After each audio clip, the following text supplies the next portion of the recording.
जयपुर के सवाई मानसिंह अस्पताल में आईसीयू वार्ड में आग लगने से पूरे देश में हड़कंप मच गया है।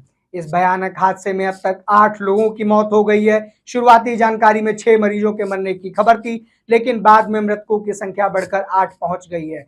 ट्रॉमा सेंटर प्रभारी डॉक्टर अनुराग धाकड़ के अनुसार आईसीयू में भर्ती मरीज बेहद गंभीर हालत में थे और अधिकांश लोग कोमा में थे। ऐसे मरीजों का सर्वाइकल रिफ्लेक्स कमजोर होता है और वे लगातार सपोर्ट सिस्टम पर रहते हैं। आग लगने के बाद वहां जहरीली गैस फैल गई। मरीजों को सपोर्ट सिस्टम के साथ शिफ्ट करने की कोशिश की गई, लेकिन हालत और बिगड़ने से उनकी मौत हो गई। मृतकों में 25 वर्षीय पिंटू भी शामिल हैं। उनके परिवार वालों ने बताया कि रविवार रात करीब 11:20 पर आईसीयू में धुआं उठता दिखाई दिया था, जिसकी जानकारी उन्होंने डॉक्टरों को दी थी और कहा कि मरीजों को तकलीफ हो सकती है, लेकिन समय के साथ धुआं बढ़ता चला गया और चश्मदीदों का आरोप है कि धुआं बढ़ने के बावजूद डॉक्टर और अन्य स्टाफ नीचे कंपाउंड में चले गए और मरीजों को अकेला छोड़ दिया। इसके बावजूद कुछ लोगों ने मिलकर 4-5 मरीजों को बाहर निकालने की कोशिश की, लेकिन पिंटू की जान नहीं बचाई जा सकी। पिंटू की हालत पहले ठीक थी और उसे कुछ ही दिनों में डिस्चार्ज किया जाना था, लेकिन यह अग्निकांड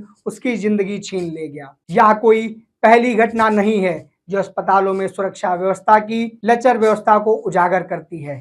बार बार अस्पतालों में आग लगना और मरीजों की मौत पर यह सवाल उठाती है कि आखिर सुरक्षा प्रोटोकॉल पर ध्यान क्यों नहीं दिया जा रहा और इन हादसों से कोई सीख क्यों नहीं ली जा रही।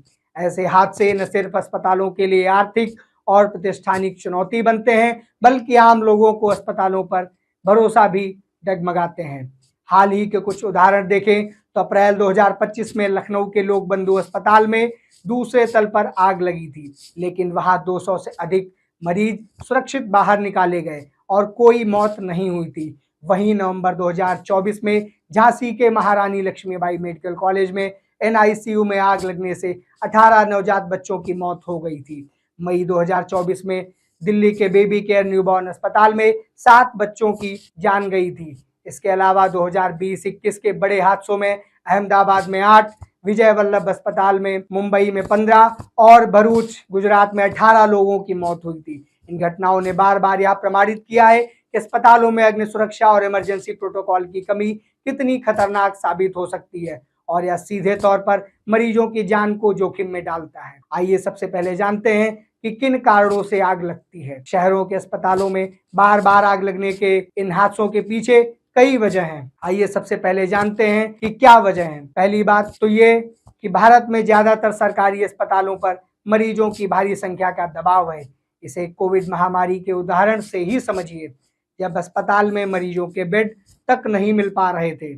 मरीजों की बढ़ती संख्या की देखभाल के लिए अस्पतालों में एक्स्ट्रा बेड, उपकरणों और कर्मचारियों की व्यवस्था करनी पड़ी, लेकिन संकट इतना बड़ा और एकाएक आया था कि अस्पतालों में बिजली की व्यवस्था सुधारने पर ध्यान देने का समय ही नहीं मिला। नतीजन अस्पतालों में बिजली की वायरिंग पर उनकी क्षमता से कहीं ज्यादा दबाव बढ़ गया, तारें गर्म हो गई और आग ने अस्पतालों को अपनी चपेट में ले लिया। नेशनल इंस्टीट्यूट ऑफ हेल्थ के मुताबिक शॉर्ट सर्किट आग दुर्घटनाओं का सबसे प्रमुख कारण था, जिसका कुल घटनाओं में 89% योगदान था।